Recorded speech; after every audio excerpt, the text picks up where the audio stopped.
દાંતીવાડા ડેમની કેનાલોમાં સફાઈ અને રિપેરિંગના અભાવે ખેડૂતોને લાખોનું નુકસાન. આસેડાથી સાવિયાણા તરફ જતી મુખ્ય કેનાલ સહિત અનેક નહેરોમાં સાફ સફાઈ કરાઈ નથી. બનાસકાંઠા જિલ્લાના ખેડૂતોને દાંતીવાડા ડેમમાંથી સિંચાઈ માટે પાણી પૂરું પાડતી મુખ્ય નહેરોની એટલે કે કેનાલોની જાળવણીમાં ગંભીર બેદરકારી સામે આવી છે. દર વર્ષે પાણી છોડતા પહેલા નહેરોની સફાઈ અને રિપેરિંગ માટે સરકાર દ્વારા લાખો રૂપિયાની ગ્રાન્ટ ફાળવવામાં આવતી હોવા છતાં આ કામગીરી થયા વિના જ નહેરોમાં પાણી છોડી દેવાતા અનેક જગ્યાએ ખેડૂતોને ભારે નુકસાન વેઠવવાનો વારો આવ્યો છે. પ્રાપ્ત માહિતી અને રિયાલિટી ચેક મુજબ આસેડાથી સાવિયાણા તરફ જતી મુખ્ય કેનાલ સહિત અનેક નહેરોમાં સાફ સફાઈ કરવામાં આવી નથી. ગંદકી અને કાંપના કારણે પાણી છોડતાની સાથે જ નહેરો ઓવરફ્લો એટલે કે ઉભરાઈ જવાની પરિસ્થિતિ સર્જાઈ છે.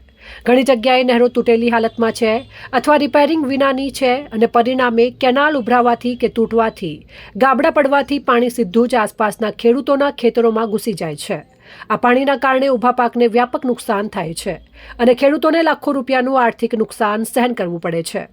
સરકાર દ્વારા નહેર સફાઈ માટે ફાળવવામાં આવતા લાખો રૂપિયાના ગ્રાન્ટનો દુરુપયોગ થયો હોવાની શંકા છે, કારણ કે અધિકારીઓ દ્વારા સફાઈ કર્યા વિના જ નહેરોમાં પાણી છોડી દેવામાં આવ્યું છે. આ પાણી સુજા પહેલી કેનાલ સાફ કરતા નથી. કેનાલ સાફ કરે તો પાણીમાં સારી વાત છે ને કે આજુબાજુ બાવળિયા બીજા કેટલા ઉજ્યા છે અને આ પથરા મથરાના નાળે કેટલા પડ્યા છે બધા. પછી લેટ તૂટે જ કે મને દાળ બીજા ના દર વખતે કેનાલ તૂટતી ઉભરાતી હોય છે. હા, સફાઈ નથી કરતા. દર વખતે કેનાલ ઉભરાય તે જે સફાઈ કરે તો સારી વાત.